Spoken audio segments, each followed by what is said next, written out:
ആ, സമയത്തിനൊന്നും ഒരു വിലയില്ലല്ലേ? സോറി, എക്സാമിന് മുമ്പുള്ള കുറച്ച് പോർഷൻസ് തീർക്കാനുണ്ടായിരുന്നു, അതുകൊണ്ടാണ് ലേറ്റ് ആയത്. Okay okay please. മലയാള അധ്യാപികയും അത്യാവശ്യം സാഹിത്യവാസനയും ഉള്ളത് കൊണ്ടാവാം ഏത് പാട്ട് എഴുതിയാലും ട്യൂൺ ചെയ്യുന്നതിന് മുമ്പ് അത് കറക്റ്റ് ചെയ്യാനും അഭിപ്രായം അറിയാനും ത്രിമൂർത്തികൾ രാധിക മേനോനെ കാണാറുണ്ടെന്നും അങ്ങനെ നിങ്ങളുടെ അഭിപ്രായം സ്വീകരിച്ചാണ് അവർ മ്യൂസിക്കൽ പ്രോഗ്രാം ചെയ്യാറുള്ളതെന്നും എന്തിനേറെ അവരുടെ സക്സസിന് പിന്നിൽ സീക്രട്ട് രാധികയാണെന്നും അന്വേഷണ റിപ്പോർട്ടിൽ കണ്ടു. അവരുടെ കഴിവിലൊരു ആരാധന ഉള്ളത് കൊണ്ടാവാം കോളേജിൽ എല്ലാവർക്കും ത്രിമൂർത്തികളോട് തോന്നിയൊരു അടുപ്പം പോലെ രാധികയ്ക്കും അവരോട് തോന്നിയത്. അങ്ങനെയും സംഭവിക്കാം. ഈ അറ്റാച്ച്മെന്റ് ഒരു ഗുരുശിഷ്യ ബന്ധമാണോ അതോ? Sir, what do you mean? They are my best friends, that's all.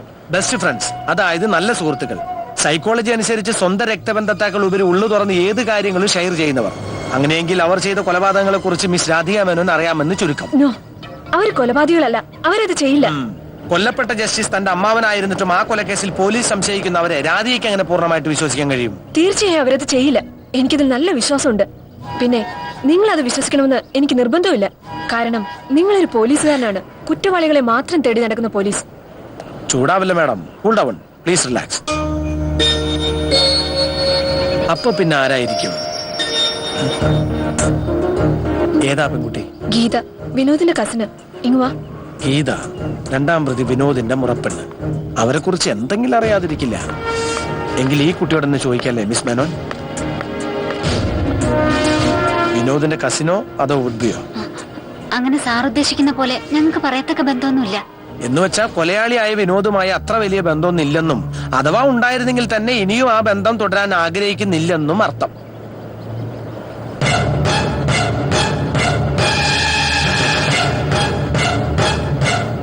ആർക്കും വ്യക്തമായിട്ടൊന്നും അറിയില്ല. എങ്കിൽ പിന്നെ രണ്ടാൾക്കും പോവാം. എക്സ്ക്യൂസ് മീ, അറിയാനുള്ള ആഗ്രഹം കൊണ്ട് ചോദിക്കുക. കഴുത്തി കിടക്കണ മാലയിലും കയ്യിൽ കിടക്കണ മോതിരത്തിലും വി എന്ന ഇംഗ്ലീഷ് അക്ഷരം കൊണ്ട് ഉദ്ദേശിക്കുന്നത് വിക്ടറി എന്ന ഇംഗ്ലീഷ് വേർഡാണോ അതോ? വിക്ടറി, അതാണ് sir correct. Okay okay okay, എന്നാ ശരി.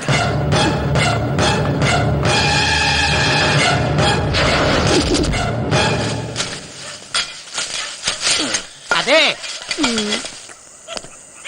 മഴയൊന്നും പെയ്യാണ്ട് എവിടുന്ന് തവള കിട്ടാനായിട്ടു? ചില തവളകള് മഴയില്ലെങ്കിലും വരും. അതെന്ത് തവളയാണ്? തവള. അങ്ങനെയല്ല. ഇന്നത്തെ കാലത്ത് പെൺകുട്ടികൾക്ക് നേരെ ഇരട്ടിയാലും ഭയമില്ലാണ്ട്. ആ കുട്ടി കുറച്ച് അടുക്കൊതുക്കൊള്ള ഇനി, പക്ഷെ ഇപ്പൊ കുറച്ച് ദിവസമായിട്ട് രാത്രിക്കാർക്കും കൂടുതലാണ്ടു. സ്വഭാവം മാറാപ്പൊ മകരമാസം ആവണമെന്നില്ല, എപ്പോ വേണമെങ്കിലും ആവാം. കാലത്തിന്റെ ഒരു പോക്കേ, അല്ലാതെ എന്താ?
നിങ്ങൾ ആരാ?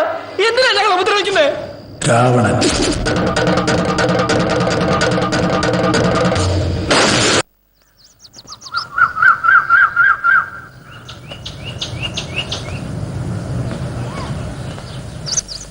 നിങ്ങൾ എന്റെ കസ്റ്റഡിയിലുണ്ടെന്ന് എനിക്ക് നിങ്ങൾക്കും അല്ലാതെ ലോകത്ത് മറ്റാർക്കും അറിയില്ല, ഡിപ്പാർട്ട്മെന്റിന് പോലും.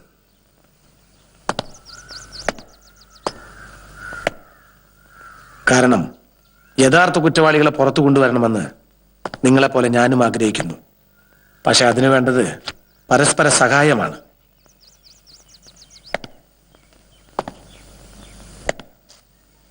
അതായത് നേരെ വാ നേരെ പോ നയം. I mean straight forward.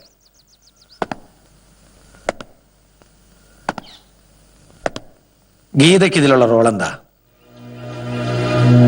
ഞാൻ നേരത്തെ പറഞ്ഞ ടേംസ് ആൻഡ് കണ്ടീഷൻ തെറ്റിക്കാനാണ് ഭാവമെങ്കിൽ 3 പേരും അഴിയണം. വിനോദിന്റെ മുറപ്പെണ്ണാണ് ഗീത. ജഡ്ജിയുടെ വീട്ടിൽ നിന്ന് ഞങ്ങൾ നേരെ ചെന്നത് ഗീതയുടെ വീട്ടിലേക്കായിരുന്നു. വിവരങ്ങൾ അറിഞ്ഞപ്പോൾ കീഴടങ്ങാൻ അവൾ ആവശ്യപ്പെട്ടു. ഞങ്ങൾ അതിന് തയ്യാറായിരുന്നില്ല. പിന്നെ ഞങ്ങളുടെ നിർബന്ധത്തിന് വഴങ്ങിയാണ് വർഷങ്ങളായി പൂട്ടിക്കിടന്നിരുന്ന അവളുടെ ചെറിയച്ഛന്റെ വീട് ഞങ്ങൾക്ക് അറേഞ്ച് ചെയ്ത് തന്നത്. അന്വേഷണ റിപ്പോർട്ടുകളും വിധിന്യായങ്ങളും നിങ്ങൾക്ക് അനുകൂലമായിട്ടാണ് കാണുന്നത്. പക്ഷെ എങ്ങനെ നിങ്ങൾ ഈ കേസിലാകപ്പെട്ടു? ഞങ്ങളെ ഈ കേസിൽ ഉൾപ്പെടുത്താനും കൊലപാതകം ഞങ്ങൾ തന്നെയാണ് ചെയ്തതെന്ന് വരുത്താനും പോലീസിനേക്കാളും കൂടുതൽ ശ്രമിച്ചത് ചില രാഷ്ട്രീയക്കാരായിരുന്നു. കൊല്ലപ്പെട്ട മുൻ മന്ത്രി കൃഷ്ണകുമാറിന്റെ പാർട്ടിയിൽ തന്നെയുള്ള എതിർ ഗ്രൂപ്പിൽപ്പെട്ട PK സുകുമാരൻ, അയാളുടെ മകൻ മാധവൻ ഞങ്ങളുടെ സഹപാഠിയായിരുന്നു. ഈ സുകുമാരന് നിങ്ങളോട് ശത്രുത തോന്നാൻ എന്താ കാരണം? കൃഷ്ണകുമാറിന്റെ മകൾ വന്ദനയെ ഇടയ്ക്കിടെ ശല്യപ്പെടുത്തുകയും പരസ്യമായി അപമാനിക്കുകയും ചെയ്യുന്നത് മാധവനൊരു ഹരമായിരുന്നു. ഇതെങ്ങനെയോ വന്ദനയുടെ അച്ഛൻ അറിഞ്ഞു. അന്ന് ഡിപ്പാർട്ട്മെന്റിൽ വളരെ സ്വാധീനം ഉണ്ടായിരുന്ന കൃഷ്ണകുമാർ പോലീസിനെ ഉപയോഗിച്ച് മാധവനെ ശരിക്കൊന്ന് പെരുമാറി. അങ്ങനെ രാഷ്ട്രീയത്തിലെ മുൻ വൈരികളായിരുന്ന കൃഷ്ണകുമാറും സുകുമാരനും മക്കളുടെ പ്രശ്നത്തോടെ ബദ്ധ ശത്രുക്കളായിട്ട് മാറി. അന്ന് കലോത്സവം നടക്കുന്ന സമയത്ത് മാധവന്റെ കൂടെ അപരിചിതരായ 4-5 പേരുണ്ടായിരുന്നു. പ്രോഗ്രാം മാറ്റി തെറിഞ്ഞ് മാധവൻ അവരെയും കൂട്ടി വന്ന് ഞങ്ങളെ ഭീഷണിപ്പെടുത്തിയാണ് കൃഷ്ണകുമാറിനെ കാണാൻ നിർബന്ധിച്ചത്. നേരത്തെ കേസ് അന്വേഷിച്ച ഉദ്യോഗസ്ഥരോട് നിങ്ങൾ ഈ കാര്യങ്ങളൊന്നും പറഞ്ഞിരുന്നു. നിങ്ങളിപ്പോൾ ആരെയും സംശയിക്കേണ്ട, എല്ലാം മുകളിലുള്ളവർ തീരുമാനിച്ചോളൂ എന്നായിരുന്നു അതിനുള്ള മറുപടി. കൃഷ്ണകുമാർ കൊല്ലപ്പെട്ട് അധികം കഴിയും മുമ്പേ അയാളുടെ സ്ഥാനം സുകുമാരന് കിട്ടിയതോടെ രക്ഷപ്പെടാമെന്നുള്ള ഞങ്ങളുടെ പ്രതീക്ഷയും ഇല്ലാതായി. സർ, ഞങ്ങളെ വിശ്വസിക്കണം. ഞങ്ങളൊരു അനിയന്മാരെ പോലെ കരുതി എങ്ങനെയെങ്കിലും രക്ഷിക്കണം സർ. ഇപ്പോൾ നിങ്ങളെ പുറത്തു കൊണ്ടുവന്നാൽ ഒരുപക്ഷെ നിങ്ങൾ പറഞ്ഞതനുസരിച്ച് യഥാർത്ഥ പ്രതി നിങ്ങളെയും കാത്ത് പുറത്തു നിൽപ്പുണ്ടാവും. കാരണം നിങ്ങൾ ഇല്ലാതാകേണ്ടത് അവരുടെ നിലനിൽപ്പിന്റെ പ്രശ്നമാണ്. അതായത് നിങ്ങളെ അവർ കൊല്ലാൻ മടിക്കില്ലെന്ന് പോലും അർത്ഥം. തൽക്കാലം എനിക്കൊപ്പം യഥാർത്ഥ പ്രതികളെ കിട്ടും വരെ നിങ്ങൾ ഇവിടെ താമസിക്കുന്നു. ഇതിനിടയിൽ ഇവിടെ നിന്ന് എന്നെ കബളിപ്പിച്ച് രക്ഷപ്പെടാനോ മറ്റോ ശ്രമിച്ചാൽ നിങ്ങൾ നേരത്തെ എന്നോട് റിക്വസ്റ്റ് ചെയ്തില്ലേ, ഷൂട്ട് അറ്റ് സൈഡ്. അതായിരിക്കും വിധി. അതിനേക്കാൾ ഉപരി നിങ്ങൾക്ക് മേലൊരു കണ്ണുണ്ട്, ദൈവത്തിന്റെ കണ്ണ്.